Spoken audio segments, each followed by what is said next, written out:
Ma sœur a hurlé au repas de Pâques, il me donne la villa. Toute la famille a applaudi. J'ai souri et dit calmement, papa, je leur montre le dossier où tu le fais. Son verre s'est brisé. Ma sœur a pâli. Quel dossier? Ce bruit. Le son du cristal qui éclate contre la porcelaine fine de Limoges. C'était le son de la fin. Le son d'un mensonge de 30 ans qui s'écrasait enfin sur la réalité. Autour de la table, les sourires se sont figés comme de la cire refroidie. Ma mère a porté la main à sa gorge, ses perles cliquetant dans un silence de mort. Mon père, le grand patriarche Baudouin, me regardait avec une terreur pure. Il savait. Il savait que le petit dossier noir posé à côté de mon assiette de foie gras n'était pas un cadeau. C'était une exécution. Et j'étais le bourreau. Avant de plonger dans ce désastre, assurez-vous de liker cette vidéo et de vous abonner à la chaîne pour ne rien rater. Et dites-moi en commentaire, d'où regardez-vous cette histoire? Quelle heure est-il chez vous actuellement? J'adore lire vos réponses du monde entier. Je m'appelle Aliénor. J'ai 32 ans, je vis à Paris, et je suis auditrice financière. Mon métier consiste à fouiller dans les comptes des entreprises pour trouver ce qu'elles essaient de cacher. La fraude, les détournements, les mensonges chiffrés. Je suis payée pour voir l'invisible. C'est une compétence ironique, quand on sait que dans ma propre famille, j'ai passé ma vie à être invisible. Tout a commencé 3 jours avant ce fameux dimanche de Pâques. J'étais à mon bureau à La Défense, le quartier d'affaires de Paris. Il pleuvait, une bruine grise et froide qui collait aux vitres. Mon téléphone a vibré. Un email de ma mère, Mao. L'objet était écrit en majuscules, repas de Pâques et fiançailles de Sixtine. J'ai soupiré. Rien que de lire le nom de ma sœur, Sixtine, j'avais l'impression que mon compte en banque se vidait. Sixtine, 27 ans, l'enfant roi, l'enfant d'or. Celle qui n'a jamais travaillé plus de 3 mois d'affilée, mais qui poste des photos de sa « vie de rêve » sur Instagram tous les jours. Aliénor chérie, disait le mail. Nous organisons un grand repas pour Pâques. Sixtine va présenter officiellement Amaury. C'est un moment crucial pour la famille. Nous comptons sur ta présence.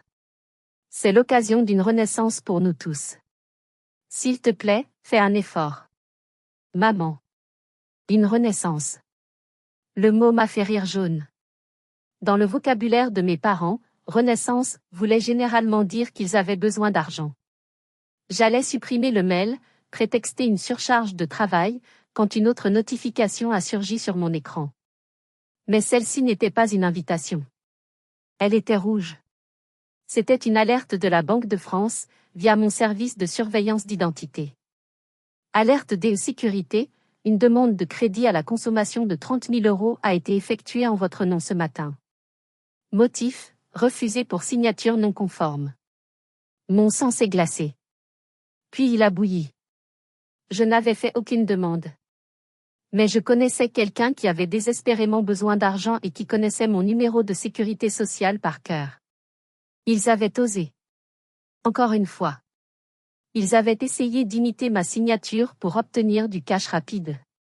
J'ai regardé l'invitation de ma mère. Une renaissance, disait-elle. Non. Ce n'était pas une invitation à une fête. C'était une convocation sur une scène de crime. Ils pensaient que j'étais la vache à lait, la fille docile qui paierait pour éviter le scandale. Ils se trompaient. J'ai répondu à l'email par 3 mots, je serai là. J'ai pris mon sac, j'ai vérifié que mon dictaphone était chargé, et j'ai imprimé le rapport de fraude. Je n'allais pas à Chantilly pour manger de l'agneau. J'y allais pour la guerre. Mais ce que je ne savais pas, c'est que le piège qu'ils avaient tendu était bien plus grand, et bien plus cruel que je ne l'imaginais. Le trajet de Paris à Chantilly prend environ 1 heure, mais pour moi, c'était comme remonter le temps vers une époque que je voulais oublier. Ma voiture, une petite citadine fiable que j'avais payée moi-même, avalait les kilomètres d'autoroute. Autour de moi, la campagne française s'éveillait au printemps. Les champs de colza étaient d'un jaune éclatant, les arbres bourgeonnaient. C'était beau. C'était trompeur.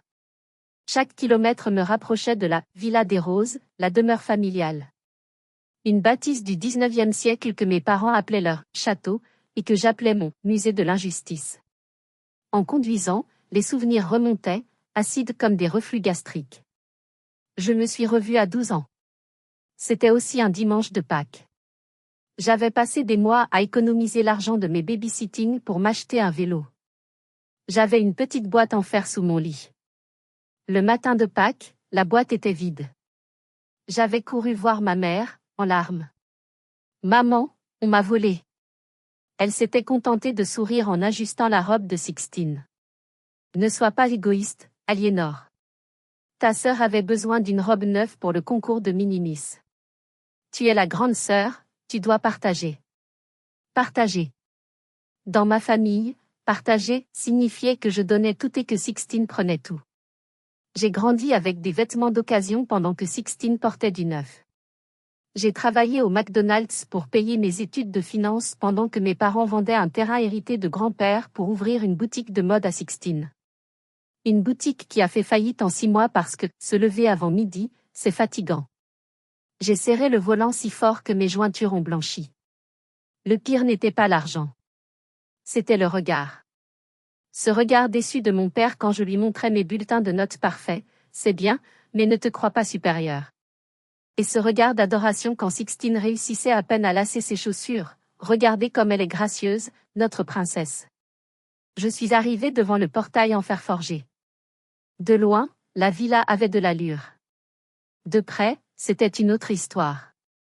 L'enduit de la façade s'effritait par plaques, comme une peau malade. Les volets avaient besoin d'être repeints depuis 10 ans.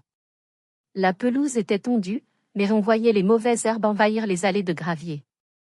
C'était le symbole parfait de mes parents, tout dans l'apparence, rien dans l'entretien. Garée juste devant l'entrée, bloquant presque le passage, trônait une Porsche Cayenne noire. Elle brillait sous le soleil. La voiture de Sixtine. Ou plutôt, la voiture que mes parents avaient payée à crédit pour Sixtine. En m'approchant, j'ai noté une longue rayure sur l'aile droite et un pneu légèrement dégonflé. Évidemment. Elle n'avait pas l'argent pour l'entretenir. C'était ça, l'histoire de notre famille, du champagne dans des Versalles. J'ai pris une profonde inspiration. J'ai touché le dossier noir dans mon sac à main pour me donner du courage. J'ai sonné. C'est ma mère, Mao, qui a ouvert. Elle portait une robe en soie rose pâle qui jurait avec ses traits tirés. Elle sentait le parfum cher et l'anxiété. Aliénor, s'est-elle exclamée, un peu trop fort. Elle m'a embrassée, ses lèvres effleurant à peine ma joue. Tu es là. Dieu merci. Surtout, aujourd'hui, souris. D'accord? C'est le grand jour de ta sœur. Ne gâche pas tout avec ton visage de comptable. Bonjour maman, ai-je répondu, ma voix calme. Je suis ravie d'être là. Vraiment. Si elle avait regardé mes yeux, elle aurait vu que je ne mentais pas. J'étais ravie. Parce qu'aujourd'hui, le comptable allait présenter la facture. Et elle allait être salée. En entrant dans le salon, l'odeur familière de la cire d'abeille et de la poussière m'a saisie. Rien n'avait changé, et pourtant tout semblait plus vieux, plus usé. Mais mon esprit n'était pas dans le présent.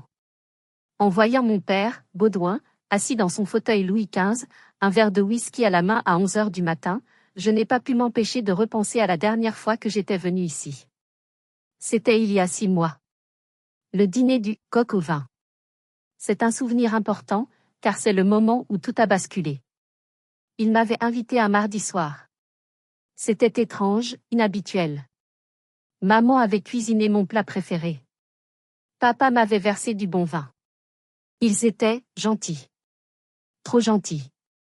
Au dessert, papa avait posé une chemise cartonnée sur la table. Aliénor, ma grande, avait-il commencé avec sa voix de patriarche bienveillant. Ta mère et moi, on vieillit. On a besoin de sécuriser la maison. On veut faire un rachat de crédit, pour baisser les mensualités. Une simple formalité bancaire. On a juste besoin de ta signature comme tiers de confiance. Tiers de confiance. Le terme sonnait bien. Mais je suis auditrice. Je ne signe rien sans lire. J'ai ouvert le dossier. J'ai ignoré les sourires encourageants de ma mère. J'ai lu les petites lignes en bas de la page 4. Ce n'était pas un simple rachat de crédit. C'était un acte de cautionnement solidaire et indivisible. En signant ça, je m'engageais non seulement à garantir leurs dettes, mais à accepter le transfert total de l'hypothèque sur mes propres revenus en cas de défaut. Et vu leur relevé bancaire que j'avais aperçu dans le dossier, le défaut de paiement n'était pas une possibilité, c'était une certitude mathématique. Ils étaient à découvert de 4 000 €. Je ne peux pas signer ça, papa, avais-je dit doucement. C'est un transfert de dette déguisé. Vous essayez de me faire payer la maison. Le masque était tombé instantanément. Le visage bienveillant de mon père était devenu pourpre. Il avait frappé du poing sur la table, faisant sauter les couverts. Tu es une ingrate. On t'a nourri, logé, éduqué. Et quand tes parents ont besoin d'un petit coup de pouce, tu nous sors ton jargon juridique? Tu te crois meilleur que nous parce que tu vis à Paris? Ce n'est pas un coup de pouce, c'est un suicide financier, avais-je crié, perdant mon calme pour la première fois. Vous voulez que je paie pour le train de vie de Sixtine, c'est ça? Ne parle pas de ta sœur, avait hurlé ma mère. Elle, au moins, elle a du cœur. J'étais partie ce soir-là sous les insultes. Fille indigne, cœur de pierre. J'avais pleuré tout le trajet du retour. J'avais cru qu'ils m'aimaient un peu. J'avais tort. Ils aimaient mon salaire. Ils aimaient ma solvabilité. Je n'étais pas leur fille, j'étais leur plan de secours. Je suis revenue au présent. Mon père s'est levé péniblement de son fauteuil. Il m'a regardé avec méfiance, cherchant sans doute des traces de culpabilité sur mon visage. Tu es en retard, a-t-il grommelé. Amaury et Sixtine sont dans le jardin. Essaie d'être aimable avec Amaury. C'est un homme important. De la finance, comme toi, mais lui, il gagne vraiment de l'argent. J'ai encaissé la pique sans broncher. Je vais aller les saluer, ai-je dit. En me dirigeant vers la porte-fenêtre, une question me brûlait les lèvres pour vous, qui écoutez cette histoire. Mettez-vous à ma place un instant. Si vos propres parents, les gens qui sont censés vous protéger, tentaient de vous piéger avec une dette de plusieurs centaines de milliers d'euros en vous manipulant affectueusement autour d'un bon repas, qu'auriez-vous fait? Auriez-vous signé pour la paix des familles? Dites-moi dans les commentaires ce que vous auriez fait face à ce chantage. Je suis sortie sur la terrasse. Le soleil de Pâques brillait, indifférent à la pourriture qui rongeait cette maison. Il était temps de commencer mon enquête. Le jardin était rempli de rires factices. J'apercevais au loin la silhouette de ma sœur, vêtue d'une robe blanche bohème qui devait coûter le prix d'un SMIC, courant avec un petit panier en osier. Amaury, son fiancé, la filmait avec son téléphone, sans doute pour une story Instagram. Chasse aux œufs avec mon amour #LifeGoal #manoir familial. #mensonge. C'était le moment idéal. Tout le monde était dehors. J'ai fait demi-tour et je suis rentrée dans la maison, silencieuse comme un chat. Je ne suis pas allée vers ma chambre d'enfant. Je suis allée direct vers le bureau de mon père. La porte a grincé légèrement. L'odeur m'a prise à la gorge, un mélange de tabac froid, de vieux papiers et de renfermé. Les rideaux étaient tirés, laissant filtrer une lumière poussiéreuse. C'était ici que se tramaient toutes les catastrophes financières de la famille. Je savais ce que je cherchais. Mon père n'était pas un homme original. Depuis 30 ans, il cachait la clé de son petit coffre-fort mural dans le même endroit, à l'intérieur d'une fausse édition du Code civil, évidée, sur l'étagère du haut. J'ai tendu le bras. Le livre était là. La clé aussi. Mon cœur battait la chamade. J'avais l'impression d'être une cambrioleuse. Clic, la porte du coffre s'est ouverte. Il n'y avait pas d'argent liquide, évidemment. Il n'y avait plus de bijoux de famille depuis longtemps. Il n'y avait que du papier. J'ai sorti la pile de documents. Mes mains tremblaient légèrement, non pas de peur, mais de rage. Le premier document était une lettre recommandée avec accusé de réception, ouverte et froissée. L'entête était rouge, étude DE Maître Lenoir, huissier de justice. Monsieur, Madame. Suite à nos multiples relances restées infructueuses et au défaut de paiement de vos échéances hypothécaires depuis 8 mois, nous vous informons par la présente que la procédure de saisie immobilière est enclenchée. La vente forcée du bien 6 à Chantilly aura lieu le 20 avril. Le 20 avril.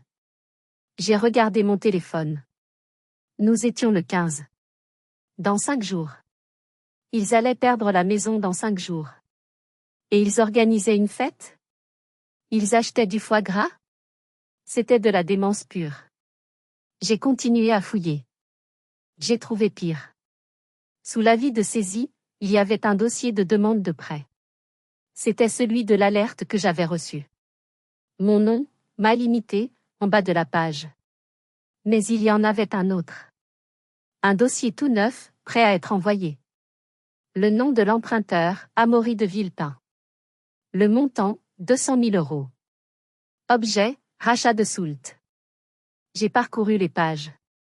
Toutes les informations d'Amaury étaient là, son numéro fiscal, ses relevés de compte, comment avait-il eu ça? Sixtine, sûrement, son adresse. Mais la case signature était vide. Il comptait le faire signer aujourd'hui.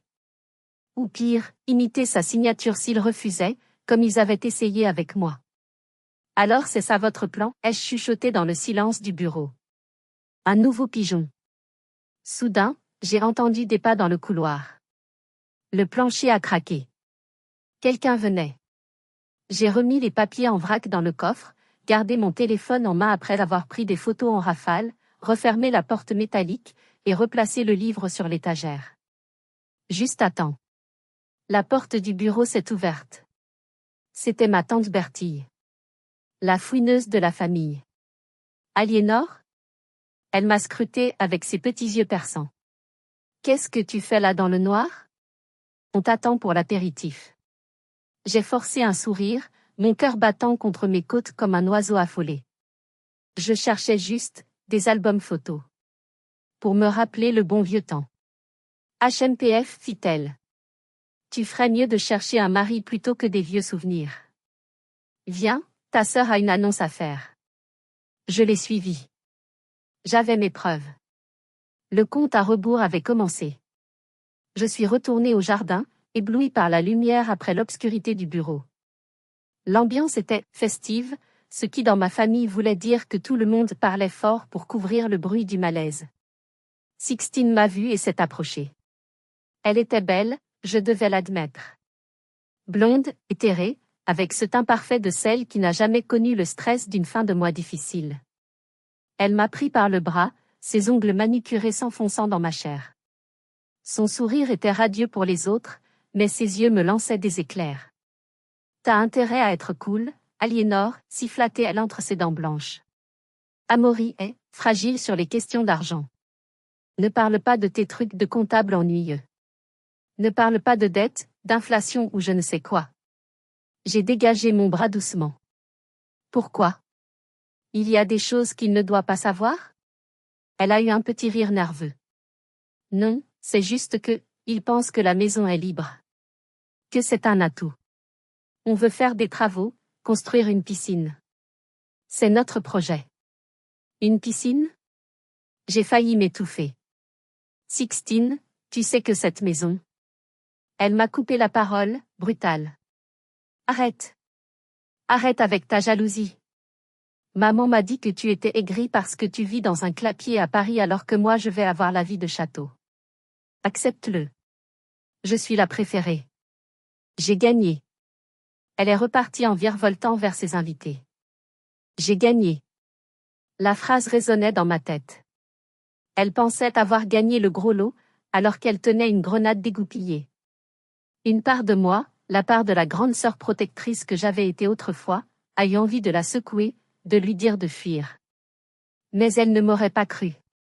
Elle ne me croyait jamais. Je me suis dirigée vers le buffet où Amaury se servait un verre de champagne. Il portait un costume bleu marine parfaitement coupé, une montre suisse au poignet. Il transpirait l'assurance du jeune cadre dynamique. Amaury, dis-je en m'approchant. Félicitations pour tout ça. Il m'a toisé de haut en bas. Merci Aliénor. C'est un bel endroit, n'est-ce pas? Un peu vieillot, mais le potentiel foncier est énorme. Chantilly, c'est une valeur sûre. J'ai déjà contacté un architecte. Avec l'acte de donation que tes parents vont signer aujourd'hui, on va pouvoir lever des fonds pour rénover tout ça. Lever des fonds? J'ai haussé un sourcil. Je croyais que tu travaillais dans la gestion de patrimoine. Tu n'as pas vérifié l'état du passif? Son sourire s'est légèrement crispé. Le passif? Baudouin m'a assuré que l'hypothèque était purgée depuis l'année dernière. C'est une page blanche. C'est pour ça que j'investis aussi dans le mariage. C'est un partenariat, tu comprends? J'ai compris. Oh, j'ai tout compris. Amaury n'était pas un prince charmant désintéressé. C'était un opportuniste. Il épousait Sixtine parce qu'il pensait qu'elle était riche. Il voyait la villa comme un actif gratuit à exploiter. Mes parents mentaient à Amaury sur la dette. Amaury mentait peut-être à mes parents sur sa propre fortune, cherchant à utiliser la maison comme garantie pour ses propres affaires. C'était un cercle parfait de mensonges. Un serpent qui se mordait la queue. Intéressant, ai-je murmuré en buvant une gorgée d'eau pétillante. Très audacieux. C'est le business, dit-il avec un clin d'œil arrogant. Mais bon, tu ne peux pas comprendre, tu es dans l'audit. Vous regardez le passé. Moi, je parie sur l'avenir. Je l'ai regardé s'éloigner vers Sixtine. Il posait pour une photo, lui la main sur sa taille, elle la tête sur son épaule. Deux parasites cherchant à se nourrir l'un de l'autre. Je n'allais pas seulement révéler le passé, Amaury. J'allais anéantir ton avenir. Nous sommes passés à table vers 13h30. La salle à manger était dressée avec l'argenterie des grands jours, celle qu'on ne sortait que pour impressionner les dupes. La nappe était blanche, immaculée, parsemée de petits poussins jaunes en duvet synthétique. Une mise en scène grotesque compte tenu de la tragédie qui se jouait en coulisses. On m'avait placé au bout de la table, près de la porte de la cuisine.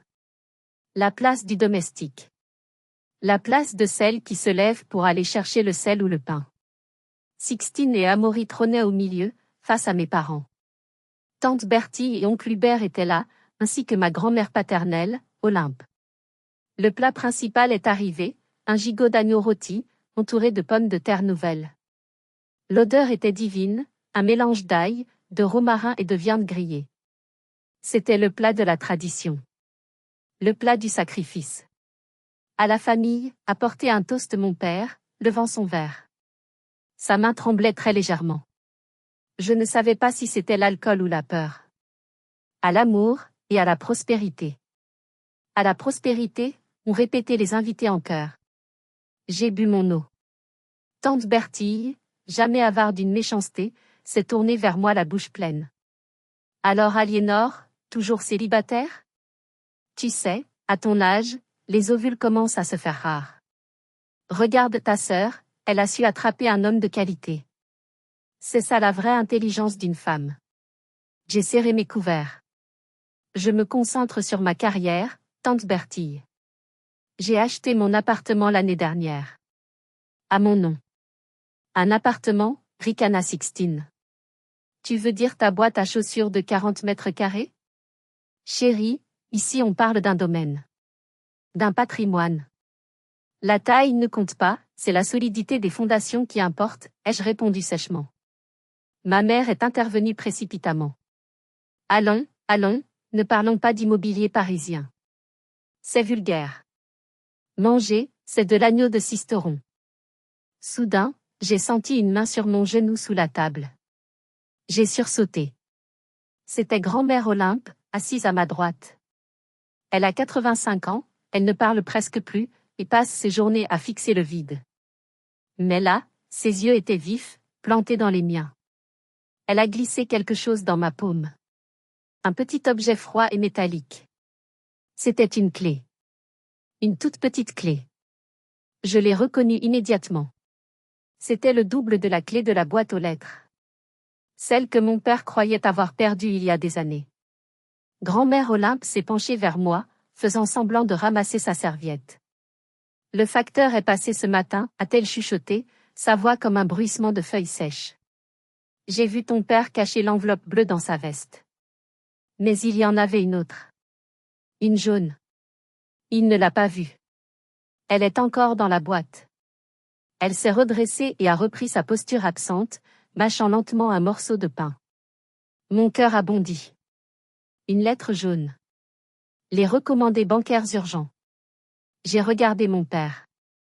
Il riait fort à une blague d'Amaury, mais ses yeux fuyaient partout. Il tapotait la poche intérieure de sa veste. Excusez-moi, dis-je en me levant. Je dois aller aux toilettes. Fais vite, a dit ma mère. On va couper le gâteau. Je suis sortie de la salle à manger, j'ai traversé le couloir, et je suis sortie dehors. J'ai couru vers le portail. J'ai ouvert la boîte aux lettres avec la clé de grand-mère. Elle était là. Une enveloppe jaune vif. Expéditeur, Crédit du Nord, service contentieux. Destinataire, Monsieur Amaury de Villepin, C.O. Monsieur Baudouin. J'ai déchiré l'enveloppe. C'était le refus de prêt. Monsieur, nous avons le regret de vous informer que votre demande de financement est rejetée.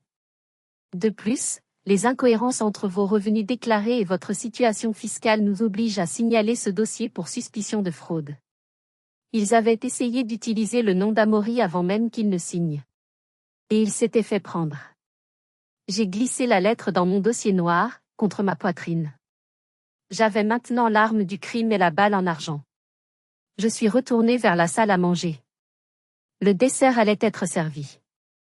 Le spectacle pouvait commencer. Quand je me suis rassise, l'atmosphère avait changé. Les lumières avaient été tamisées. Ma mère avait apporté un énorme œuf en chocolat, haut comme un vase, décoré de rubans dorés. Il trônait au centre de la table comme une idole païenne. Le moment est venu, a annoncé mon père, le visage rougeaud, les yeux brillants. Il s'est levé, tenant un petit marteau en bois argenté. Comme vous le savez, chez nous, Pâques est le symbole du renouveau. Et aujourd'hui, nous célébrons le renouveau de cette maison. Sixtine battait des mains comme une otarie. Amaury avait ce sourire suffisant de celui qui pense avoir gagné au loto. Ma fille chérie, a continué mon père en regardant Sixtine. Toi qui es la lumière de cette maison. Toi qui nous as apporté Amaury, ce fils que nous n'avons jamais eu. Nous avons décidé, ta mère et moi, de ne pas attendre notre mort pour vous transmettre notre héritage. Il a tendu le marteau à Sixtine. Casse l'œuf, ma chérie. Sixtine s'est levée, théâtrale. Elle a donné un coup sec sur le chocolat. L'œuf s'est brisé en deux. À l'intérieur, posé sur un lit de paille en sucre, il y avait un écrin de velours bleu. Elle l'a ouvert. C'était un jeu de clés. Les vieilles clés en fer forgé de la villa, accompagnées d'un porte-clés en cuir neuf gravé, propriétaire. Oh mon Dieu, a hurlé Sixtine. La maison. Vous me donnez la maison. Elle a sauté au cou de mon père, puis de ma mère. Il y a eu des larmes, des embrassades. Amaury s'est levé pour serrer la main de mon père, une poignée virile et complice. C'est un honneur, Baudouin, a dit Amaury.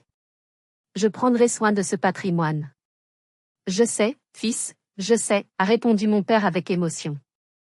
Puis, le silence est retombé, et tous les regards se sont tournés vers moi. C'était le moment que Sixtine attendait. Le moment de son triomphe absolu. Elle tenait les clés contre sa poitrine. Elle m'a regardé, et son visage a pris une expression de fausse compassion qui était pire que du mépris. Et toi, Aliénor? A-t-elle commencé, sa voix sucrée dégoulinant de venin. Papa et maman m'ont expliqué. Ils savent que tu es très indépendante. Tu as ta carrière, ton petit appartement. Tu n'as pas besoin d'aide. Alors? Elle a fait une pause dramatique, savourant chaque seconde. Papa et maman signent la maison pour moi. Tu n'auras rien. Pas de part, pas d'argent. Rien. C'est juste pour moi et Amaury. La table a explosé d'applaudissements. Tante Bertie a crié « Bravo !» C'est justice. Oncle Hubert a levé son verre. Mes parents me regardaient avec défi, attendant que je pleure, que je crie, que je fasse une scène. Ils voulaient que je sois la méchante, la jalouse, pour justifier leur trahison. Je n'ai pas bougé. Je n'ai pas pleuré. À l'intérieur de moi, quelque chose de froid et de dur s'était mis en place. Une digue qui cédait, non pas vers les larmes, mais vers la vérité. J'ai regardé ma sœur, rayonnante avec ses clés volées. J'ai regardé Amaury, le prédateur devenu proie. J'ai regardé mes parents, ces escrocs déguisés en bourgeois. J'ai pris ma serviette, j'ai essuyé le coin de ma bouche. J'ai posé mes mains à plat sur la nappe. J'ai senti sous mes doigts la texture du dossier noir que j'avais glissé là. Le rire de Sixtine résonnait encore. Alors Aliénor? Pas de félicitations? J'ai levé les yeux vers mon père. Nos regards se sont croisés. Il a vu. Il a vu que je ne jouais plus selon leurs règles. La peur a traversé ses yeux comme un éclair. C'était le moment. Et vous, honnêtement, comment auriez-vous réagi à sa place? On veut vraiment lire vos avis dans les commentaires, parce que chaque point de vue compte.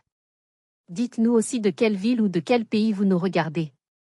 Et surtout, ne partez pas, l'histoire est encore loin d'être terminée, ce qui arrive ensuite risque de totalement vous retourner. J'ai souri. C'était un sourire doux, presque tendre. Le genre de sourire qu'on a quand on regarde un enfant faire une bêtise qu'il ne comprend pas. Félicitations, Sixtine, ai-je dit. Ma voix était calme, mais elle a traversé le brouhaha comme une lame de rasoir. C'est un cadeau, inoubliable. Les applaudissements se sont tus, un par un, gênés par le ton étrange de ma voix. Je me suis tournée vers mon père. Il tenait sa fourchette à mi-chemin de sa bouche, un morceau de viande piqué au bout. Il ne bougeait plus. Papa, ai-je continué, en le fixant intensément. C'est vraiment un geste magnifique. Très généreux. J'ai pris le dossier noir. Je l'ai soulevé lentement, comme s'il pesait une tonne. Je l'ai posé bien en vue, entre le beurrier et la corbeille à pain. Le bruit mat du carton sur la nappe a semblé résonner comme un coup de feu. Mais avant qu'il n'ouvre le champagne, j'ai marqué une pause. Papa, je leur dis la vérité ou tu le fais? Cling. La fourchette de mon père a heurté son assiette. Le morceau de viande a roulé sur la nappe blanche, laissant une traînée grasse. Il n'a pas essayé de le ramasser. Il était livide. Sa bouche s'ouvrait et se fermait sans qu'aucun son ne sorte. Baudouin, a demandé ma mère, sa voix montant dans les aigus. Qu'est-ce qu'elle raconte? Elle s'est tournée vers moi, les yeux exorbités. Arrête ça tout de suite, Aliénor. Tu ne vas pas gâcher ce moment avec tes histoires. Je ne gâche rien, maman, ai-je répondu sans la regarder. J'essaie juste de sauver Amaury. Amaury a froncé les sourcils. Me sauver? De quoi? Sixtine a tapé du poing sur la table. Arrête. Tu es juste jalouse. Tu veux tout détruire parce que tu n'as rien eu. Elle a hurlé, tu es un monstre. Nous dire quoi? Quoi? J'ai ouvert le dossier. J'ai sorti la première feuille. L'acte de saisie immobilière. Je pense que tu devrais lire ce que tu viens de gagner, Sixtine, ai-je dit en faisant glisser le papier vers elle, par-dessus le plat de viande. Elle l'a repoussé. Je ne veux pas lire tes mensonges. Ce n'est pas un mensonge, ai-je dit. C'est un acte d'huissier. Daté de la semaine dernière. Amaury a tendu la main. Donne-moi ça. Il a pris le papier. Il a lu. 1 seconde. 2 secondes. Son teint hâlé est devenu gris cendre.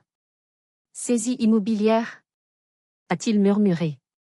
Vente aux enchères forcée le 20 avril? Il a levé les yeux vers mon père. Baudouin? C'est quoi ça? Mon père a essayé de parler. C'est une erreur administrative. Un malentendu avec la banque. Je suis en train de régler ça. C'est rien. Rien, ai-je coupé. Une dette de 450 000 € d'hypothèque impayée, plus 130 000 € de crédit à la consommation d'hiver, c'est rien? J'ai sorti la deuxième feuille. Le tableau d'amortissement des prêts toxiques. Ils n'ont pas payé une seule mensualité depuis 8 mois, Amaury. La maison ne leur appartient plus. Elle appartient à la banque. Sixtine ne vient pas d'hériter d'une villa. Elle vient d'hériter d'un ordre d'expulsion. Sixtine a lâché les clés. Elles sont tombées sur la table avec un bruit métallique dérisoire. Maman, a-t-elle pleurniché? C'est vrai? Ma mère a éclaté en sanglots, cachant son visage dans ses mains. C'était la confirmation ultime. Le silence dans la salle à manger était assourdissant. On n'entendait que les hoquets de ma mère et la respiration lourde de mon oncle Hubert. L'illusion parfaite de la famille bourgeoise venait d'être éventrée, et les tripes étaient sur la table. Mais je n'avais pas fini. Il restait le coup de grâce. J'ai regardé Amaury. Il relisait l'acte de saisie, les mains tremblantes. Il avait l'air d'un homme qui vient de réaliser qu'il a sauté d'un avion sans parachute. Ce n'est pas tout, Amaury, ai-je dit doucement. Il a relevé la tête brusquement. Quoi encore? Qu'est-ce qu'il peut y avoir de pire? Ceci. J'ai sorti l'enveloppe jaune que j'avais récupérée dans la boîte aux lettres. La lettre du Crédit du Nord. Je l'ai posée devant lui. Tu ne l'as pas encore reçue chez toi parce qu'ils ont mis l'adresse de mes parents en domiciliation. Ouvre-la. Il a pris l'enveloppe. Il a reconnu le logo de sa propre banque, ou d'une banque partenaire. Il a déchiré le papier. Pendant qu'il lisait, j'ai expliqué à la table, calmement, pédagogiquement, comme lors d'une réunion d'audit. Baudouin et Mao savaient que la maison allait être saisie dans 5 jours. Ils avaient besoin de cash, tout de suite, pour stopper la procédure. Mais ils sont fichés à la Banque de France. Interdit bancaire. Personne ne leur prête plus un centime. J'ai pointé mon père du doigt. Il était affaissé sur sa chaise, un vieil homme vaincu. Alors ils ont cherché un garant. D'abord, c'était moi. Il y a 6 mois. J'ai refusé. Alors ils ont trouvé une nouvelle cible. Toi, Amaury.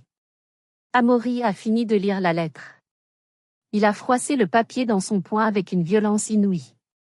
Une demande de prêt? Sa voix tremblait de rage contenue. À mon nom? Avec mon numéro fiscal? Pour rachat de soult?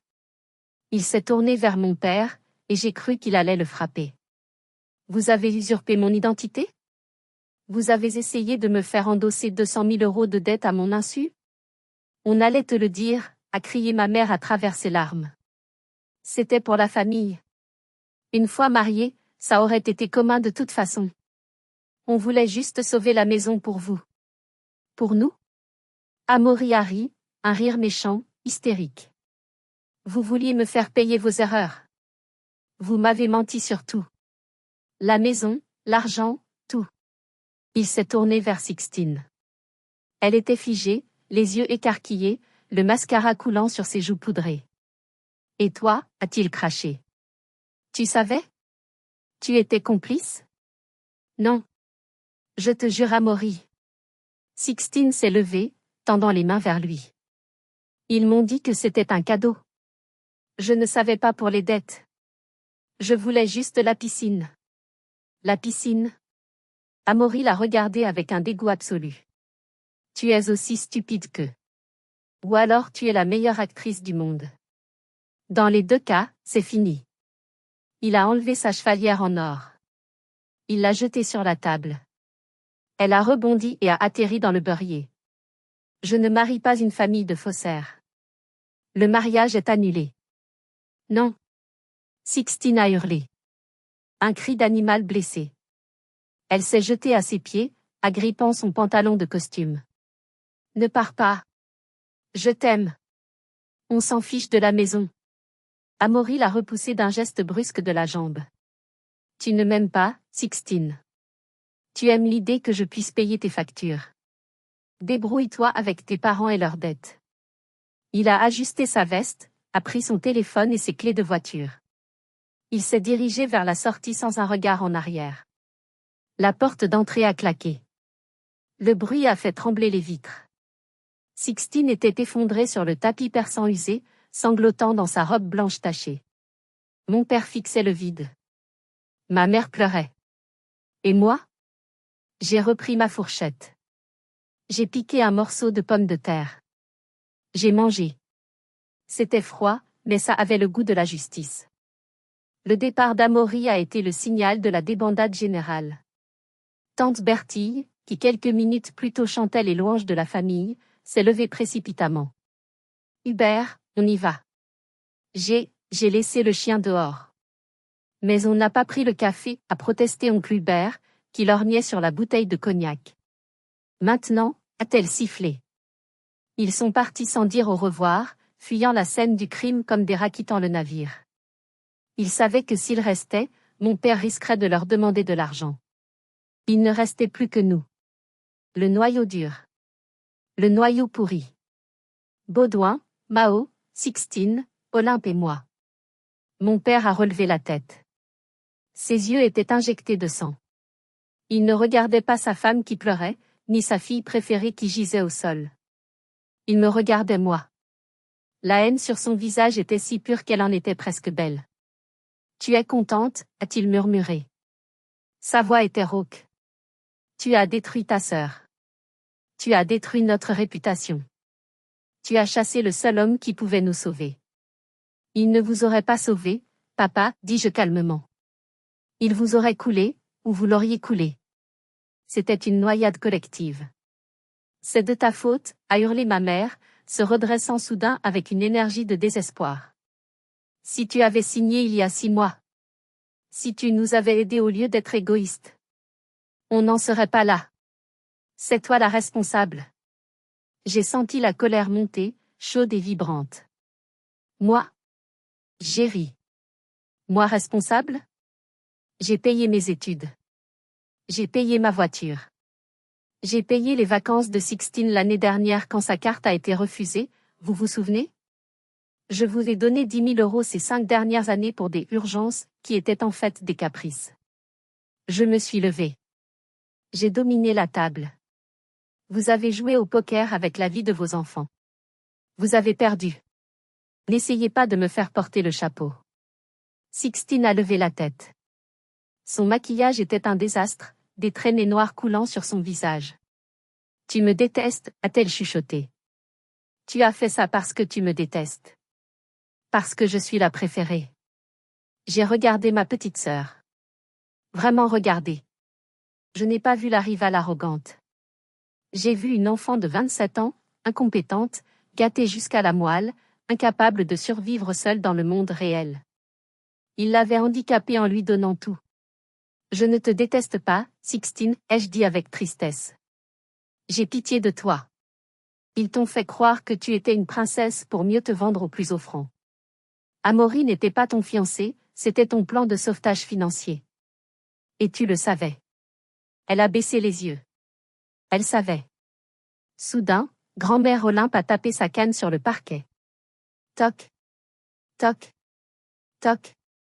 Assez, a-t-elle dit de sa voix chevrotante mais autoritaire. La comédie est finie. Mais la comédie n'était pas tout à fait finie. Il manquait l'acte final. On a entendu une voiture crisser sur les graviers de l'allée. Puis des portières qui claquent. Pas une, mais plusieurs. Puis, on a frappé à la porte. Des coups lourds, officiels. 3 coups qui ne demandent pas la permission. Mon père a blanchi. Qui c'est? Amaury est revenu? Il s'est levé, vacillant, et est allé ouvrir. Depuis la salle à manger, j'ai vu les uniformes bleus. 2 gendarmes se tenaient sur le seuil. Derrière eux, un homme en costume gris avec une mallette en cuir. Un huissier de justice. L'air frais du printemps s'est engouffré dans le couloir, portant avec lui la réalité froide de la loi. Monsieur Baudouin de Valois, a demandé l'huissier. Oui, c'est moi, a balbutié mon père. Maître Renard, huissier de justice. Je suis l'accompagné de la gendarmerie nationale pour vous signifier un commandement de payer Valancésie. De plus, il a fait un geste vers les gendarmes. L'un des officiers s'est avancé. Monsieur, nous avons également une convocation pour vous et votre épouse. Une plainte a été déposée pour faux, usage de faux et tentative d'escroquerie bancaire. Mon père a reculé comme s'il avait été frappé. Plainte? Quelle plainte? Le gendarme a consulté ses notes. Signalement automatique de la Banque de France suite à une tentative de souscription de crédit frauduleuse au nom de Madame Aliénor de Valois et Monsieur Amaury de Villepin. Ma mère a poussé un petit cri et s'est évanouie sur le canapé du salon. Pour une fois, je crois qu'elle ne simulait pas. Mon père s'est tourné vers moi. Il était au bout du couloir, mais je sentais son regard me brûler. Aliénor? A-t-il soufflé. Tu Tu as porté plainte contre tes parents? Je me suis avancée. Je suis restée à distance, près de la porte de la salle à manger. J'ai activé une protection d'identité il y a 6 mois, papa. Après le dîner du coq au vin. J'ai dit à la banque de signaler toute signature qui ne serait pas la mienne. J'ai haussé les épaules. Je n'ai pas porté plainte aujourd'hui. C'est le système qui l'a fait quand vous avez essayé de m'utiliser encore une fois. C'est automatique. Comme le karma. L'huissier est entré dans le salon. Il a commencé à noter l'inventaire des meubles. Table style Louis XV, état moyen. Buffet Henri II. C'était surréaliste. Pendant que ma mère reprenait ses esprits et que Sixtine pleurait dans sa robe de fiançailles ruinée, un homme mettait des étiquettes de prix sur notre vie. Vous devez nous suivre à la gendarmerie pour une audition, monsieur, a dit l'officier. Mais, c'est Pâques, a protesté mon père, pathétique. La loi ne fait pas de pont, monsieur. Allez, en route. Ils ont emmené mon père. Il marchait le dos voûté, soudainement très vieux. Ma mère a suivi, soutenue par un gendarme, en lançant des regards éperdus vers ces meubles qu'elle ne reverrait sans doute jamais. Il ne restait plus que Sixtine, grand-mère et moi dans la maison silencieuse. Sixtine était assise par terre, fixant le vide. Qu'est-ce que je vais faire, a-t-elle demandé à personne en particulier. Je n'ai nulle part où aller. Amaury a résilié le bail de notre futur appart hier, je n'ai pas d'argent. J'ai regardé ma sœur. J'aurais pu lui dire, viens chez moi. J'aurais pu être la sauveuse, encore une fois. Mais je savais que si je faisais ça, elle n'apprendrait jamais. Elle resterait un parasite, passant de ses parents à sa sœur. Tu vas devoir travailler, Sixtine, ai-je dit. Pour de vrai cette fois. Le McDo recrute. Elle m'a regardé avec horreur. Moi? Au McDo? C'est ça ou la rue. Bienvenue dans le monde réel. Je me suis tournée vers grand-mère Olympe. Elle s'était levée et mettait son manteau. Où vas-tu, grand-mère? Chez ta tante Bertille, a-t-elle dit avec un petit sourire malicieux. Elle est une peste, mais elle a une chambre d'amis et une bonne cave. Et elle ne me refusera rien, j'ai encore mon assurance vie. Elle s'est approchée de moi, m'a pris le visage entre ses mains sèches. Va-t'en, ma petite. Vole. Ne te retourne pas. J'ai embrassé son front parcheminé. J'ai pris mon sac. J'ai laissé le dossier noir sur la table, au milieu des restes du festin. Je n'en avais plus besoin. Je suis sortie de la villa. Le soleil commençait à descendre, baignant la façade décrépite d'une lumière orange mélancolique. J'ai vu la voiture de gendarmerie s'éloigner avec mes parents à bord. J'ai vu l'huissier coller une affiche jaune sur le portail, saisie immobilière. Je suis montée dans ma petite voiture. J'ai démarré. Le moteur a ronronné, un son rassurant, fiable. En passant le portail, j'ai regardé dans le rétroviseur. J'ai vu Sixtine, minuscule silhouette blanche sur le perron, tenant encore cet œuf en chocolat brisé. Elle avait l'air perdue. J'ai eu un pincement au cœur, une envie de faire demi-tour. Mais je ne l'ai pas fait. J'ai accéléré. Le trajet de retour vers Paris a été étrange. Je n'ai pas mis de musique. J'écoutais le silence. Pour la première fois de ma vie, le silence n'était pas lourd de menaces ou de reproches. C'était le silence de la liberté. 3 mois ont passé depuis ce jour. La villa a été vendue aux enchères pour une bouchée de pain.